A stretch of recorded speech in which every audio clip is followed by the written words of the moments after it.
Okay, so welcome to the book club, and hopefully more people will be dropping in, and I'll admit them as I see them.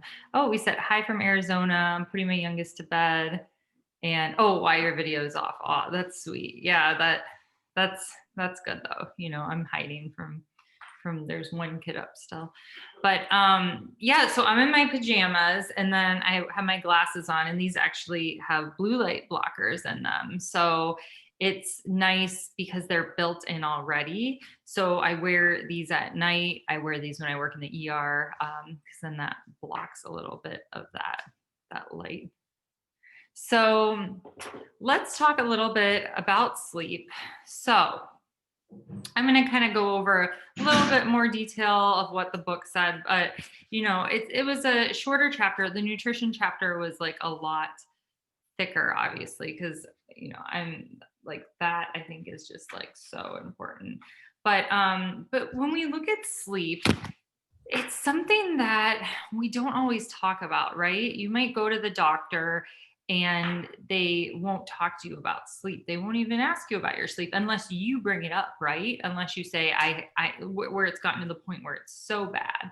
So that is one of the things that I really focus on in my integrative medicine practice because sleep is so important. And you can not give someone food for days or water for days, but if you deprive them from sleep for days, they go crazy. They don't operate well. It's very bad for you. It's very toxic. Your body needs sleep. It's how it repairs. So in the United States, more than 70 million people suffer from a sleep disorder, and modern lifestyles have led to Americans sleeping approximately 2 hours less per night than 100 years ago. And sleep is not something that you can like, oh, I'll take it away. I'll catch up. You can't catch up on sleep, unfortunately. And I know when I was younger, I would say that. And it's not true. It's just not something that happens. Your body isn't built like that.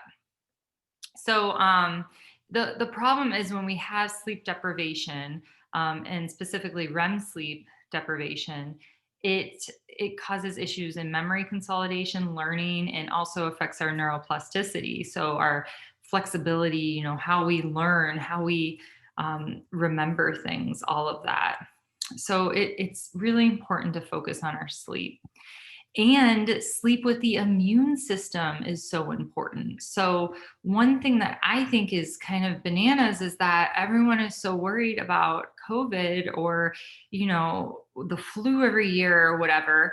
And sleep is so important for your immune system. I think we should be talking more about sleep right now, or that should be on the news, just talking about getting a good night's sleep, right? Or they should cancel the 11 o'clock news, or all news should be canceled, actually, in my opinion. So the reason for this is that they've done studies, and after one night of sleep loss, it changes your innate immune system. So it affects those cytokines and those immune responses. And they think it's because it has decreased HLA-DR expression and upregulation of CD14. So this causes variations in the CD4 and CD8 T lymphocytes. So that's that immune system that is so important to us. And that's why you feel run down. Oh, I'm not sleeping well, and then you get sick, right? So what does the body do when we sleep? Okay, so goes a little bit about this in the book, and I want to kind of go in a little bit more detail because that's what I like to do. So our cortisol goes down when we sleep, or it's supposed to. So it goes down. Our cortisol is going down. Our melatonin's supposed to rise, and then our cortisol, it's at its lowest when we go to sleep, and then it slowly starts to rise again, and then it's at its highest when we wake up in the morning. Okay, and that's how we're supposed to be. That's our circadian rhythm. So our melatonin, that is what makes us kind of feel sleepy and lulls us off to sleep. So what do we do that inhibits our melatonin? Well, we look at computer screens like we are right now, but this is a book club. That's important. So reading on your Kindle. Like I know people do Kindle a lot. I was never into reading on there. I like to read a physical book.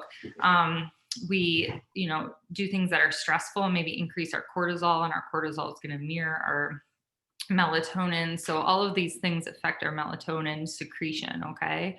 So the right thing to do would just be, turn off electronics, relax, turn off your cell phone, and let your melatonin naturally be secreted. So that's one concern, with all these electronics and being on our phone and social media and everything. So when we sleep, it also contributes to our healthy immune system. And then the other thing that's really important that, especially when I have patients that are their weight, something's happening with their weight issue or they're not losing weight, our hormones, ghrelin and leptin, which they play a role in our feelings of hunger and fullness, they are regulated when we sleep. So if we're losing sleep, those are going to be dysregulated. For example, um, if you don't get a lot of sleep, the next day you're just really hungry, right? Your body is dysregulated. Those hormones are all out of whack, and you're trying to like make up for it. So the book goes into, which is really nice for a reference for you guys, what role each state and stage of sleep play. So non-REM sleep, which is about 75% of the night. So this is when we first fall asleep. We enter the non-REM sleep, and that's composed of stages 1 through 4. And this is when our hormones are released that I spoke about. That's important. Growth hormone, which is essential for growth and development, including muscle development and other hormones. So we have more non-REM sleep in the beginning of the night, okay? And that is why the sweet spot is going to bed around 10 p.m. Definitely want to be asleep between 10 and 12 because that's when those hormones are really being released. Then about 25% of the night, we're in that REM sleep. Okay. So the first cycle occurs about 90 minutes after falling asleep, and then it keeps reoccurring every 90 minutes. And then it gets longer later in the night. So we have the most later in the night of the REM sleep. So REM sleep, it provides energy to the brain and the body. It helps support our daytime performance. The brain is active and dreams occur, okay? And our eyes dart back and forth.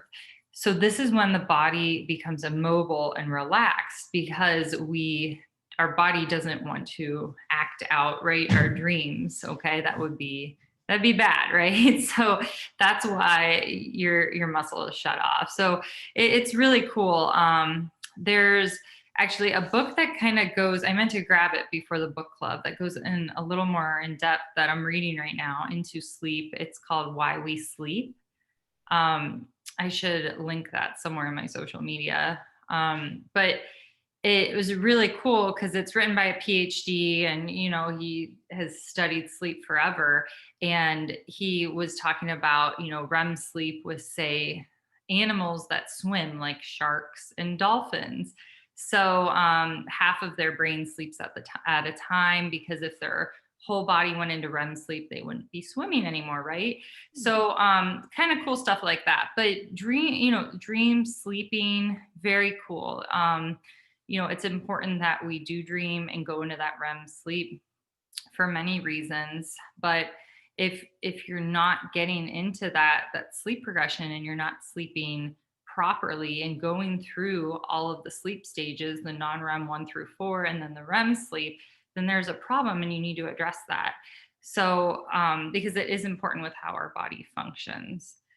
So the sleep, were you guys kind of surprised at the recommended amount of sleep? Or did you think it was kind of right on for you guys? What did you guys think? Are you guys sleeping enough?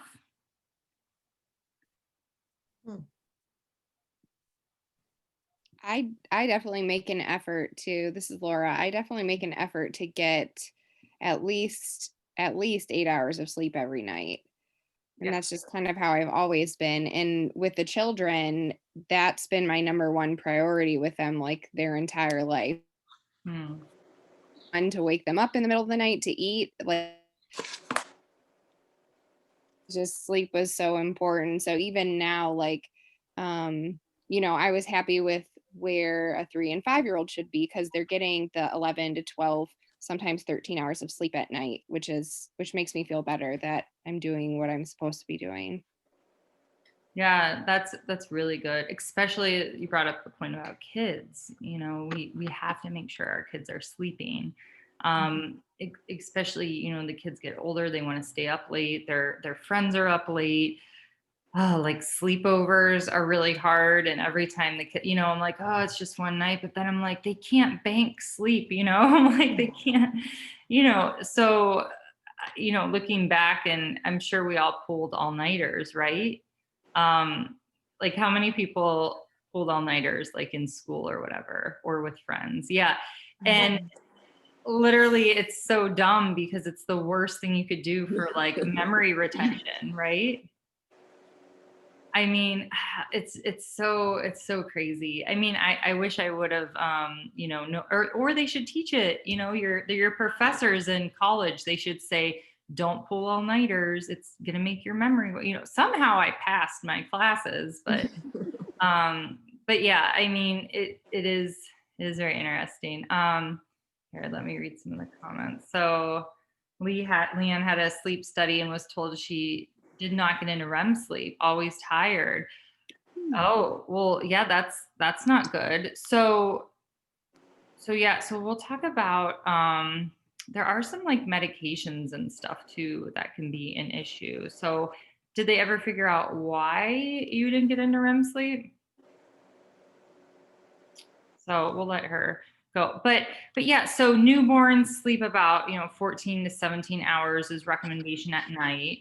And you know, preschoolers 10 to 13, you know, my 5-year-old tries to go to bed at the same time as my 8-year-old, you know, and he's tired. So we've been trying to move their bedtime, you know, to 7:30 instead of 8, you know, because it was longer in the summer. So I know parents, it's not just even about our sleep, it's about our kids too. So I think all these principles, we need to start modeling them for our children, you know, letting them know, hey, sleep's really important, you know, and tell them why, you know, it doesn't just because your parents said so, that doesn't really work all the time, right?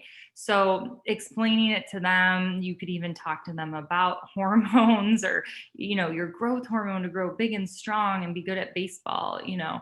Um, does anyone else have any tricks that they talk to with their kids about getting their telling their kids why they have to go to bed on time or why they need to go to bed even though their friends stay up late? My goal is for the kids to wake up on their own. So my daughter who's in school, when I have to wake her up in the morning, that's a sign to me that she's not getting enough sleep. I like when she wakes up because then I know she got everything her body needed. And so we push her to go to bed earlier to the point then that she's waking up before we get her up. So then That's that to me is just the peace of mind. I know that I'm not because of my doing, I'm not stopping her body from getting what it needs. I don't really have a trick as far as what I say. She doesn't bite me too much, but one of the things I was going to comment on was with newborns. And it's interesting about the REM sleep because when you're nursing a baby, you get up so often that by the time you feed a baby, put them back to sleep, and you get up again, you're not really given the opportunity to get 90 minutes in to get into the REM sleep. So that's why we're always so feeling so sleep deprived. So it really makes sense. But when you have a first kid and you can sleep in the daytime while the baby's sleeping, you can't do that with your second, third, fourth, fifth kid. So you never really catch up, like you said. So I'm currently in sort of the chronic sleep deprivation state right now. I have my baby's 5.5 months, and oh cute. she's sleep stretches, but I'm once I get up and I feed her and put her back down, then I get on my phone and Oh. like you said, it's the worst. And then it's my own doing that I'm not right back to sleep. Yeah, so definitely that's great insight.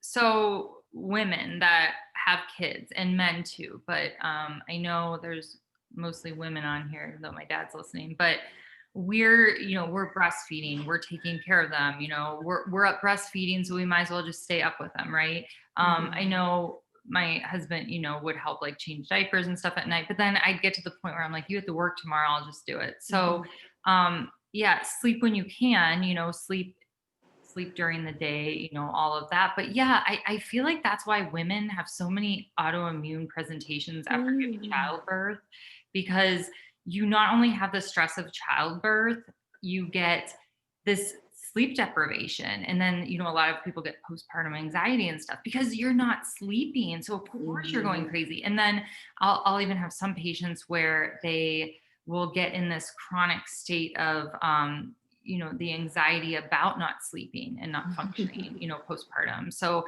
yeah, I mean, it's, and your hormones are shifting and stuff. So what I would say is, you're gonna do your mother thing, but rely on your other three things, rely on your other health, rely on meditation, rely on eating well and moving, and it doesn't have to be, hour of exercise. You could just, take walks with your baby. So I would say if you were, because we're going to go through stages of our life where we can't do all four things perfect or everything. So yeah, I feel the same way. I'm co-sleeping, with my son, and he nurses a lot. Like I didn't sleep well last night. I felt like off all day. And when you feel off, then you don't want to eat good, but you need to say, oh, wait, the reason why I don't want to eat good is because I didn't sleep. So I think just, boosting those other things when you're going through that. Cause yeah, for women, especially the not sleeping, the other thing is you're nursing. When you're sleeping, you're more hyper aware, hyper aroused. So you might not get the deeper sleep because your body is in that hyper arousal because you have an infant right there. That's one thing. Maybe they should study that in animals, like hyper arousal, with having a breastfeeding, baby or infant. As I'm sure that affects our sleep. So yeah. And so just think of that as you're doing your best. But yeah, I would be guilty of looking at my phone when I'm breastfeeding, waiting to unlatch and put the baby down. So maybe you could get a red light. I have one that like hooks onto my book, and I read under the red light. So the red light's not going to be as stimulating. It's not going to be that blue light. So you could do some reading instead. That's one thing I actually look forward to. Like I said, I have that book I'm reading right now about sleep, and it's really nerdy and fascinating and has tons of studies. So it really appeals to, I'll text my husband and have him grab it, but it really appeals to me. And now I'm looking forward to that because it really puts me in a good space where if I'm on my phone in bed, like my husband does, he's on his phone. And I'm like, you shouldn't be on your phone. And he's like, I know. And we have blue, like you can get blue light blocking screens protectors for your phones. But still it's not even the light. It's like you're putting this Facebook crap or, you're putting the news, unless you're like reading positive stuff on your phone or playing, words with friends. I don't know. But either way, those could be a dopamine rush too. Do you want that right before bed? So, a nice book, just be boring and read a book before bed, I would say. Since my mom's on here, I remember one night I was visiting them and they were watching like NCIS or one of those, murder shows. And I'm like, how can you watch this before bed? Mom, any comments on that? Like, I would have nightmares. Well, that's a good question. But let's change the subject. You're talking about nursing and everything. Wait until your children start driving. There you are, waiting for them to pull in the driveway. The REM sleep is, maybe that's why we like NCSI and everything. It kind of keeps us up with that area. Well, but I think I had a pretty early curfew. Oh, you did. Yeah. So that's so good. Yeah. Rules. That's why. So your parents could get to sleep. Right. Yeah, that's a good point. I think it would. Yeah, bigger kids, bigger problems. So yeah, I guess I'll just have to be strict with a curfew so I can be like, you need to be home so I can get my sleep. That's a good point. Well, I'm like that with my husband. I don't know if other people are like that. If he just knows, like, and I even tell him, like, if he's out, like, well, before all the COVID curfews, if he would go out, to get a drink with one of his friends, I just couldn't sleep well until he came home, and I would try to.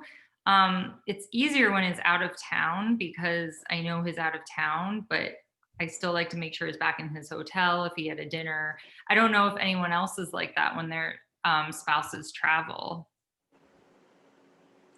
I've been staying in the baby's room for now, so I've actually really enjoyed not having my husband next to me. And I don't know when I'm gonna move back into that room because I sleep so much better, even though I'm waking up frequently with the baby. I prefer not even. So no, I can't relate to that because usually I'm not thinking about it, him and Well, terrible to say. that brings up a good point. I mean, how many people have spouses that snore? Mhm. I do. Yeah. Yes. So yeah, so that's another, so they should get sleep studies if they snore, but that can be disruptive. So let's talk about like the environment. So we spoke about like the environment, it talked about that in the book. So, if your partner's snoring or you have, hey Chet, can you grab me my book with the red light? I'm gonna have him grab it. Okay, so I want to show you guys what I use. So if our partner's snoring, if we live by train tracks, I had a patient recently that lives by train tracks, so that would wake her up at night. If you have a lot of like EMF, okay, we don't talk about that in the book, but with 5G going up, or if you have an electric blanket, that's just unnecessary, electromagnetic fields that could cause you some sleep disruption. um, so different noises, animals, pets like cats jumping on you. Like my daughter has a hamster in her room, and I'm like, if it wakes you up, thank you, if it wakes you up, then it's out, that's not good. So I mean, I think recognizing disruptions, making sure your sleep environment in your bedroom is very serene. I would recommend not having a TV in the room, just using the room, and I'll tell you why. So we just want the bedroom to be for sleeping and sex only, right? That's your bedroom. That's what it's for. So if we're watching TV in our room, if we're doing work is the big thing. If you're doing work in your bedroom, when your brain goes to sleep, is it going to associate your bed with sleep or with work? And how is that going to affect your sleep? Well, it will, and it does, right? So those are some other things. And I'm not talking about just like one day if you work in your, like that's not going to mess it up. But I'm just saying if you consistently are doing work or stuff in your room. But yeah, a lot of people, they like watching, TV in their bedroom, it's relaxing and stuff. But if you're having sleep issues, then you might have to revisit and, kind of refocus your bedroom, to see, because sleep is so important. So does anyone have any struggles with their bedrooms, or do you guys have a nice dark bedroom? That's another thing, you want it to be dark.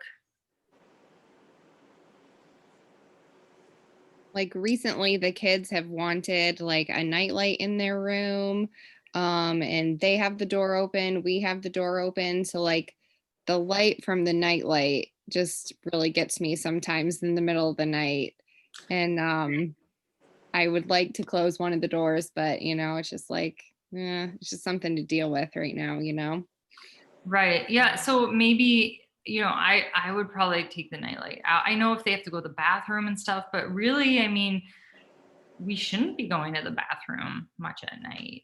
If you're going to the bathroom at night a lot, and unless you drank a lot of alcohol or you drank a lot of water before bed, but we really shouldn't be getting up to go to the bathroom a lot.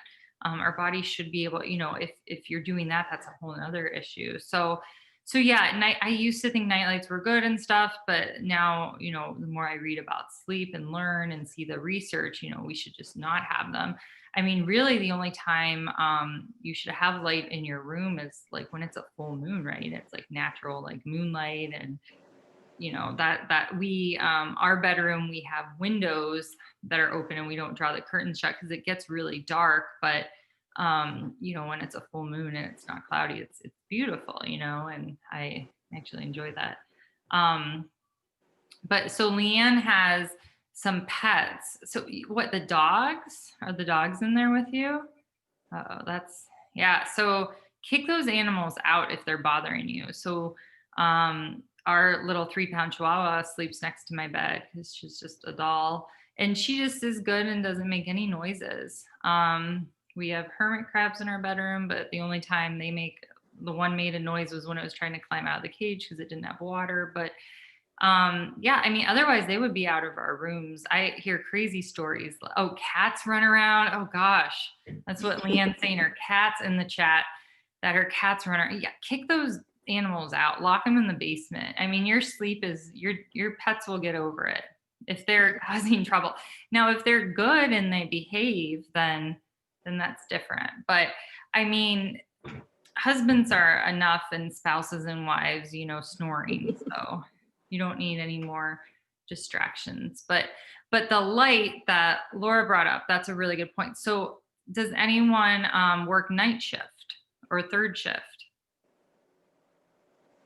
Thank God, no more after residency. I vividly remember my last day on call overnight, and I remember thinking I will literally never, ever resort to working another night after today. Like it was the biggest, I could never do it. A lot of what people do. But you had mentioned about immune system too. Aren't there studies that show that people who work night shifts are more prone to certain types of, I don't know if it's illnesses or chronic disease or what it is, and it may be multifactorial with the way they eat because restaurants aren't open. It might be different factors, but I've read something about that.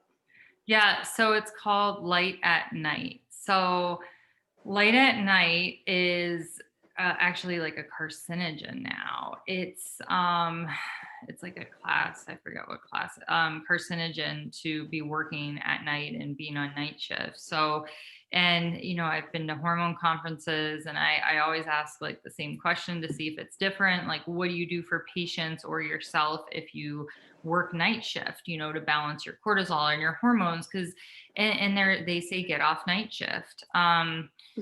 Those people that work night shift, like, bless their hearts, but they're not going to live as long. I mean, it's proven they don't. So yeah, and that has to do with our circadian rhythm, and what we're supposed to be. We're supposed to live like that in our circadian rhythm, and when we disrupt that, it's our body, it has consequences, for our cortisol, our hormones. And I love working night shift. I don't like what it does to my health, but I just like the vibe better. I work on Friday night, but I only work about 3 to 4 shifts, night shifts a month now. But I'll sleep before I go in, and then I'll sleep a little bit in the morning. So I'll try to make it so I'm not disrupting my circadian rhythm as much. But yeah, I mean, I take extra immune support during, when I do that. So I think it's really hard, especially, for people to work at night, in the healthcare field, that they go into work, and then, like, last night shift I went in, there was pizza to eat, that I didn't eat. But like, not only are you working night shift, you are eating bad food and you're in a stressful environment. So I wish that, and the whole light at night, I just wish hospitals would invest in maybe different, other than, the halogen lights they have, the fluorescent lights, maybe invest in like red lights or something different, because literally these people that work third shift, or whether they're at a factory or they're police, if they're full time, I mean, it's a carcinogen. It's causing inflammation. Okay. So they definitely need to be extra careful in other aspects of their life. And I wish businesses or hospitals would do some counseling on this, give them, things to support their health a little more. So yeah, that is definitely, I'm glad none of you work at night, because that's definitely no good. But even kids like staying up playing video games till 2 or 3 a.m. That's awful, right? Um, think about that effect on children, if they're not releasing that growth hormone, right? To build and get strong, especially when they're young and they need it. So, um, so let's go through, what did you guys think about the effect like of alcohol? When you read about, how people like to drink alcohol at night, right? Or to relax you. And some people drink alcohol because it helps them sleep better, right? And that's totally the opposite of what it does, right?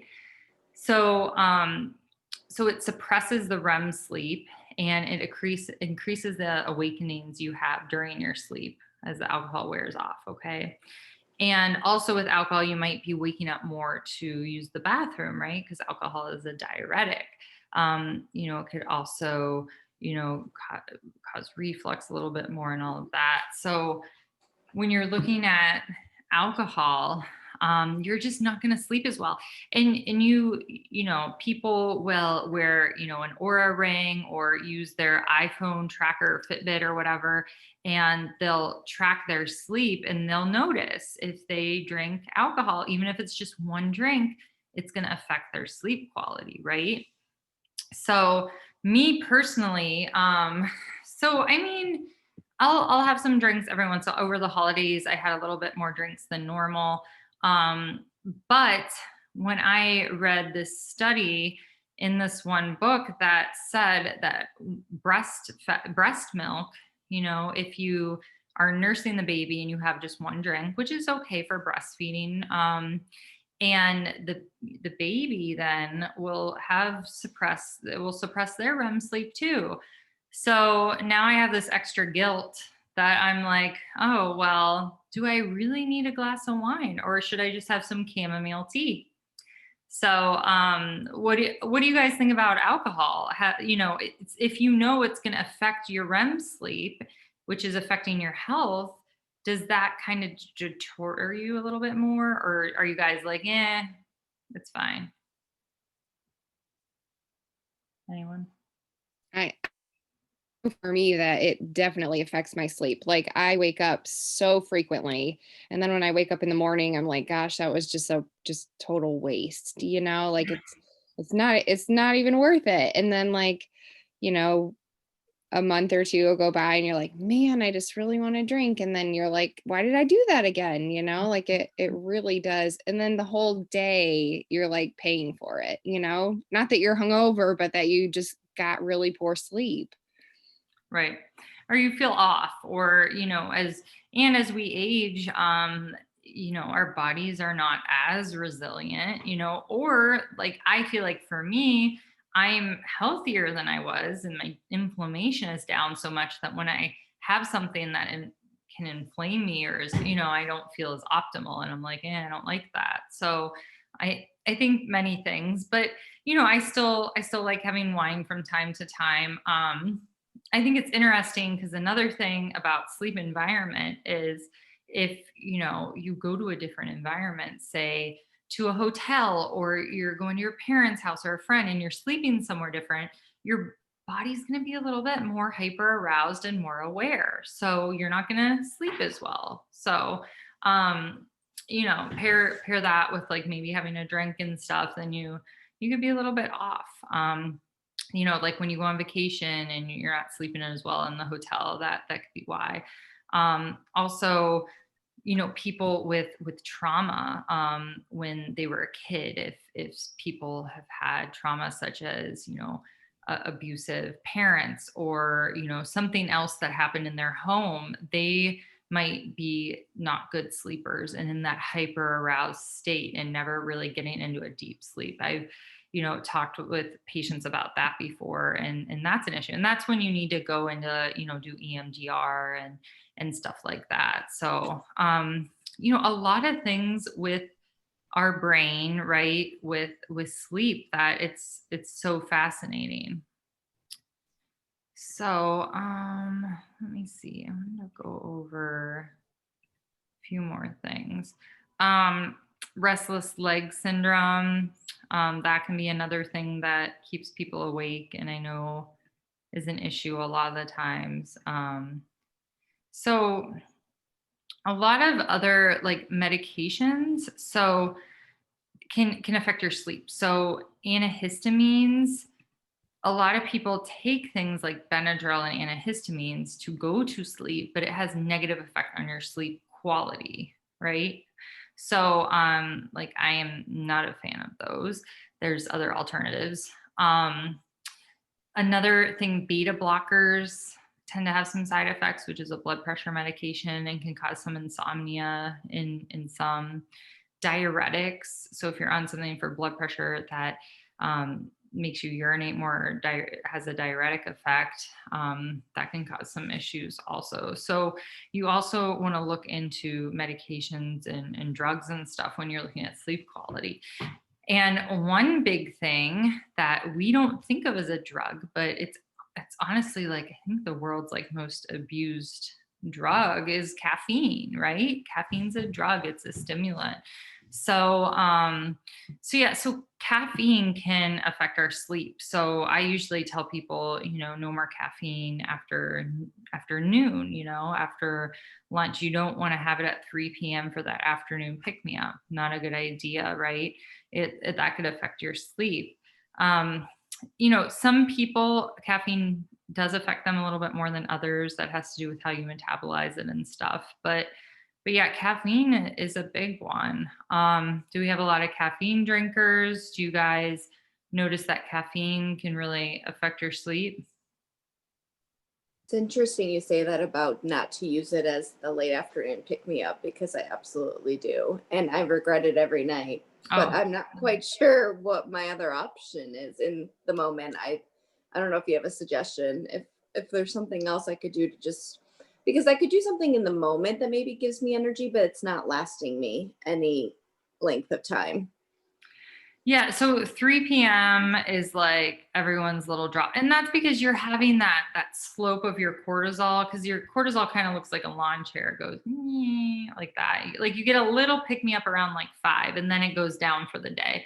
So I would recommend like a brisk walk. Maybe you could do some squats or something, like something to invigorate you that way. You could do like rapid breathing, like Dr. Wild does that. You have the slow breathing, but then you have the breath of fire where you go, where you breathe really fast, and that is energizing and invigorates you. Yeah, I mean, honestly, sometimes around 3, that's when I'll like have some like dark chocolate or those gems. They're so good because I don't really do caffeine, but sometimes I'll do chocolate and I'm like, I feel like this helps me. But yeah, I would say like doing like a walk or something like that, or some breathing or stretching or some fresh air. But that is because that's where you're going down a little bit. Also, you can look at what you've had for lunch. So if 1 to 2 hours after you eat is when you're really feeling it, maybe you're not having as stable blood sugar as you should, which that is also a cause for why people wake up sometimes at 3 a.m. and they can't go back to sleep. Sometimes it's a blood sugar dysregulation issue with cortisol. So a lot of different reasons why you can't fall asleep, because it's difficult because it's sleep initiation, if you're staying asleep, if you're waking up, it's a lot of pieces of the puzzle. And that's why it's really important to talk about it, with your healthcare professional, or just read on your own too. Like knowledge is power, and me talking to you guys hopefully helps. But sleep is something that we definitely, we need to focus on it. I feel like it should be a vital sign more than pain, right? In the ER, we should be asking, do you sleep well? So, does anyone meditate or do breath work before they go to sleep? No? I had tried for a little bit, but I feel that it's just me. So I try to do it like earlier before bed and then Yeah. No, that's good. Sometimes I'll do the 4-7-8 breath, while I'm laying there. I'll do a round of that and I fall asleep really easily. I always have. I mean, I think it's from in residency when I was in the call room and I would just like try to, oh, don't worry about your internet. That's fine. When I would be in the call room and just need to sleep.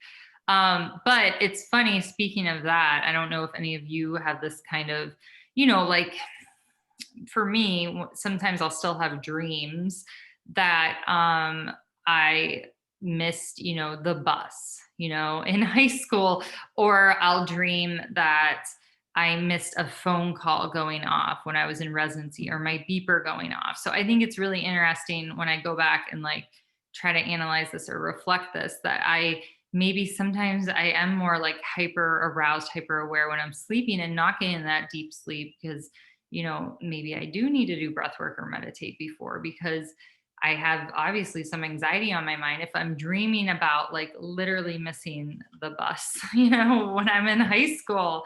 Because I think I would a lot almost. I'd have to run and catch it across the street. But it's interesting how, things like this can really affect our sleep and, getting into that deep sleep. So I do some breath work before. I do some stretching before. I got in the habit of that when I was pregnant. I would do pigeon pose every night before bed and do some stretching. I loved being pregnant, by the way. But yeah, I would do my stretching and everything, and then it would just feel really good. Also, like massage or something tactile like that is also good before bed because what it does is it activates deep like pressure points, deep touch points, and that gives a little bit of like serotonin release, a little bit of neurotransmitter release, and gets you to sleep. So I have a foam roller and I like roll out my back real quick before bed and do some stretches. So you guys could do that. That's kind of like how the weighted blankets work because it gets that deep pressure tactile and having that on you, it gives that calming feel, right? So I know they're using kids a lot with sensory issues and to calm them for sleep, but that's where that comes from and that's helpful. So What about like putting an essential oil such as eucalyptus or lavender um, in a soap that, when you do get up, you wash your hands, you come back to sleep, and the essential oil just kind of puts me to sleep. yeah, that's it. So lavender is actually studied to help like relax and for sleep. So there are studies when they put 2 drops placed on a box bedside, or they had lavender cream to the feet, that the inhalation of that helped with sleep and anxiety. So lavender is definitely studied for that. So eucalyptus, that's a little bit more invigorating, but lavender would be really good for that. But you want to make sure it's real lavender essential oil and not fragrance. So I know that I've had to talk to my mom about that before. She's still. Are you talking about the Bath and Body soap? Oh, I love it. It's so good. I think I might pour it out and replace it with like the good stuff. But Oh boy, here we go. my parents love when I come to their house because I try to like swap stuff out and but anyway, we all do that, right? So Leanne's daughter uses a weighted blanket and lavender oils. That's great. Yeah, and these are just adjuncts you guys can use, and it's great because your kids are just used to it. They love it. It's like a ritual kind of to get them to sleep with that.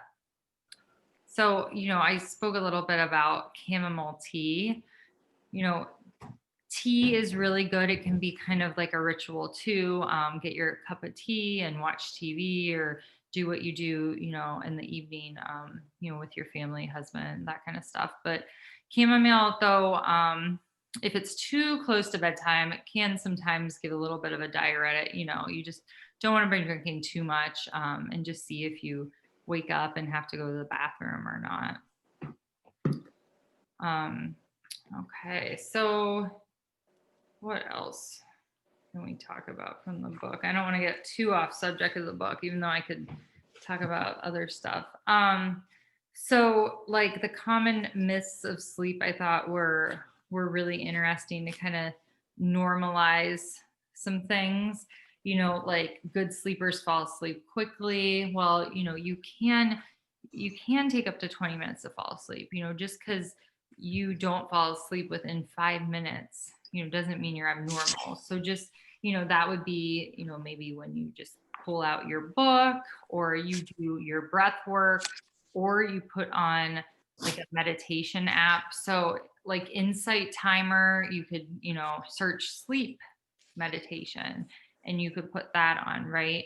I think, and that kind of goes back like the old like count sheep backwards, right? That's almost meditative. So something like that, if you just don't feel like going to sleep. And every once in a while, gosh, I mean, it doesn't happen much for me, but like every couple of months, I know that sounds weird, but I'll like not like be able to go, I'll be like, oh my gosh, I'm not tired. I don't feel like sleeping. And I'll have this urge to just pick up my phone and, go on Instagram.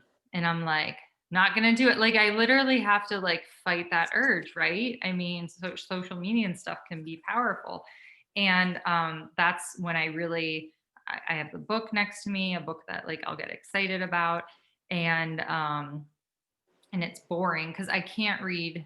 I know me, so you have to do what works for you too. But I know if I had a fiction book next to I would just like stay up all night and read it.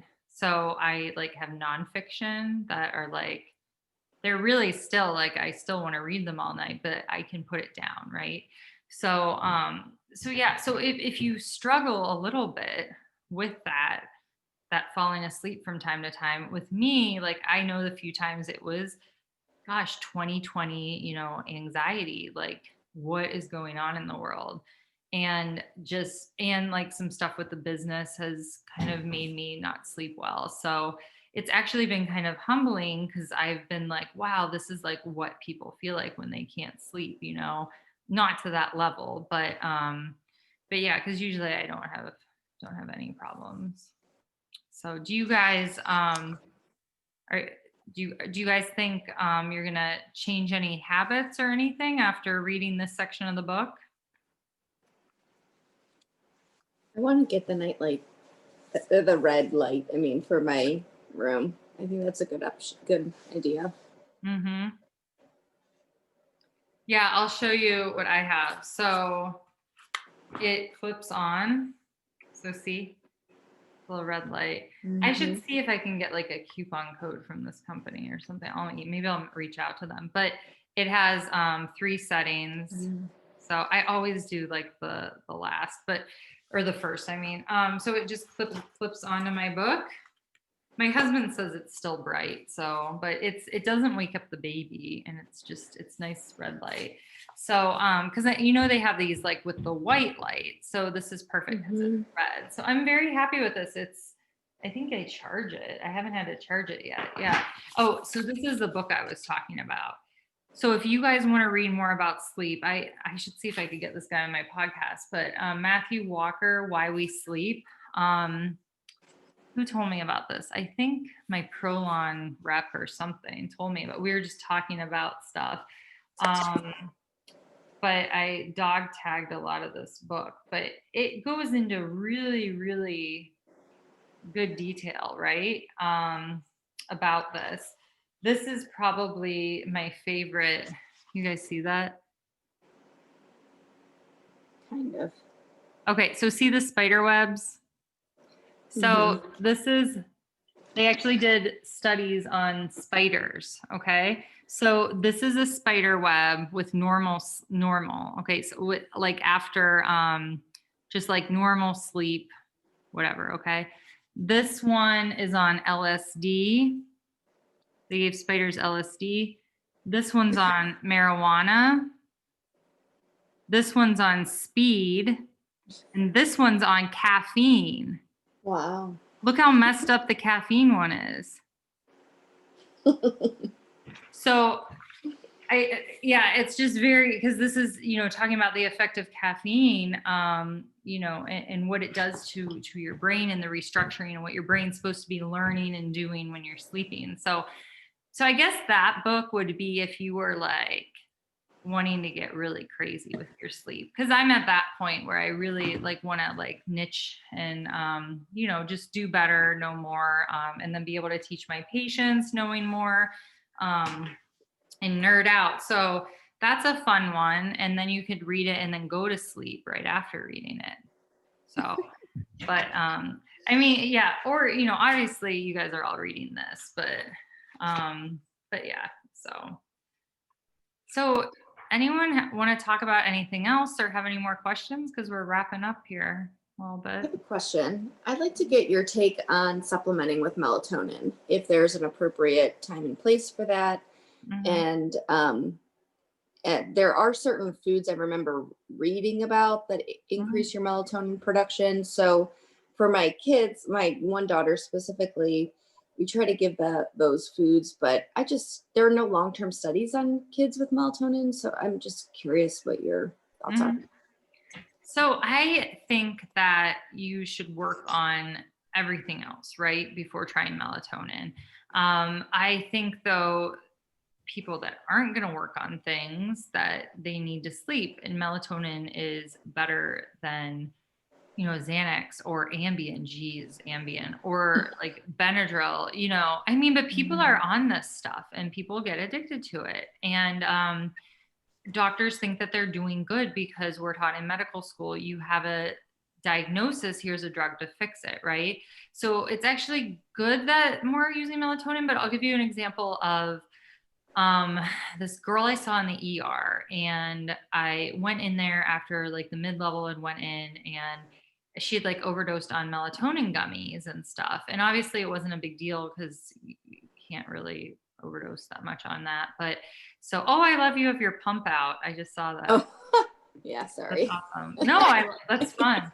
You all only see here. Yeah. Multitasking, got to do that. So I'm like, well, why is she taking the melatonin? And they're like, oh, the neurologist suggested it. She's not sleeping well. And I'm like, well, that's kind of cool in my head. I'm like, I'm glad that they're doing that and not something else. But then I'm like, I had some time, the ER wasn't busy. I'm like, I'm going to talk about sleep with them. They were semi-receptive, but I'm like, tell me about like her sleep routine. What does she do? Do you guys read books, or, what do you do? She's like, well, she usually watches TV before bed. That's like her, pre-bed activity, and then she goes to bed and she has trouble falling asleep. So, I spoke with them about like bedtime rituals, reading books instead of being, on a stimulating, TV or whatnot. And I think it's more of, a not an everyday thing. So I would look at the underlying stuff, like why aren't they initiating sleep? What kind of things can you do to help initiate their sleep more naturally? Especially, yes, for kids, there's like no long-term studies on long-term use of melatonin. Now, that being said, melatonin does decrease as we age. So for adults, with COVID, with melatonin and its antioxidant and anti-inflammatory properties, I like melatonin right now for what I've read the research with COVID. And I actually started taking it because of that, but then it gave me weird hallucination dreams and I had to stop it. So I must be I should probably send in, because you can get your melatonin levels checked. Maybe I'll do that and see. But I didn't yeah. know that there was any studies about COVID. That's interesting. So it's been thought because of what it does, the antioxidants, and it decreases inflammasomes, that it could be helpful. So not that it's like recommended as a treatment, it could be helpful. And then on the Eastern Virginia Medical School, their protocol, it's on there in high doses, which makes sense because it is studied in breast cancer survivors. So breast cancer survivors are on like 10 to 20 milligrams of melatonin every night. So one of the naturopaths that taught for my fellowship is a breast cancer survivor, and she was taking high doses melatonin each night for that. Yeah, some really cool research on it. So kids, yeah, maybe some different things. I mean, you could even try tart cherry juice for kids, anti-inflammatory, has phytonutrients, it increases sleep time. So it contains an enzyme that inhibits tryptophan breakdown, okay? So other things like that, or passion flower for kids, or, see like why, like, do you think it's a melatonin deficiency in kids? Probably not. It's probably more of like they need to calm down, or maybe they're inflamed because our environment is so freaking toxic and they're exposed to so much. And now the chemicals at school, I can't imagine. So maybe they're just toxic and they're not sleeping because their body, so I think that, yeah, we need to look at the whole picture. And that's, that's kind of, most of you know me and follow me on Instagram, and that's how my brain thinks. So, but yeah, as a short term, oh my gosh, like their dog dies, or, their parents are going through divorce or something like that, and they need to be on melatonin shorthand to get them through while you're getting them counseling and stuff like that. So, okay, Laura has an eat statement question. Gluten, dairy free since January, and find that sunflower oils and yeah, I know, sunflower oils. Siete chips, plantain chips. If you're looking for crunchy, those ones are good. Trader Joe's has really good plantain chips. I don't know if I don't think I don't know if they have an oil or not. U chips, HU chips, like the company that makes U chocolate. They make crackers. They're so clean. They're so clean. My kids don't like them though. Those cauliflower cheddar crackers have palm oil, so they don't have sunflower. They have palm oil, which is so it's better than sunflower oil. That's the crunchy that I can think of. Yeah, I've been super vigilant the last year trying to bring less and less sunflower oil products into the house. So yeah, that one's harder. If you guys, another book I'd recommend is Deep Nutrition. If you want to dive more into nutrition, I love that book, Deep Nutrition by Shanahan, Dr. Shanahan. Her new book hasn't gotten as good reviews, but yeah, Mom, Dad, did Dad finish that yet? Yes, it's right by our bed. He's holding it up now. Well, we can't see you guys. We can't see it. We can't see you. Put your video back on. Wait a second. This is tough for senior citizens, just saying. Right. But that's a good one because it really dives into why. There it is. See, there it is. So this is another very dense. It's very dense. Okay. So you could just like pick, portions that you want to read about if you want to just read about the oils, because she goes into talking about sugars, and she talks a lot about Weston A. Price. That's why I really like that book. But yeah, I mean, that's why I wanted to have these book clubs. So if you guys wanted to like go, dive deeper, I mean, obviously like Lars and Connor and I, we want to do more and write more books, but we really felt like something simple was lacking, because I feel like those two books I mentioned, they're very dense. But I think it's very cool. And you could just, just do a little bit at a time, with that, or just, just learn from other, from social media or whatnot, if you don't want to read them. So yeah, awesome. So thanks for joining unless anyone has any other questions. Next week, we're going to talk about move. So does that sound good? Maybe we should do yoga. I don't know. If we're going to do something active, I'll let you guys know ahead of time, and post that with the link. But we could do a little yoga or something. That would be nice. But anyway, let me know if you guys want to do like 20 minutes of actual like movement or not. With the breathe one, we'll for sure do some meditation together. But yeah, thanks for joining, everyone. I'll once again, I recorded this, so I'll put it up on my blog again for anyone that missed, or if you guys want to listen to it again. Thanks, Dr. Jen. Yeah, you're welcome. Hi, dear. Love you. I love you, Mom. Love you, Dad. Thank Bye, you. everyone. You're welcome. Have a good night.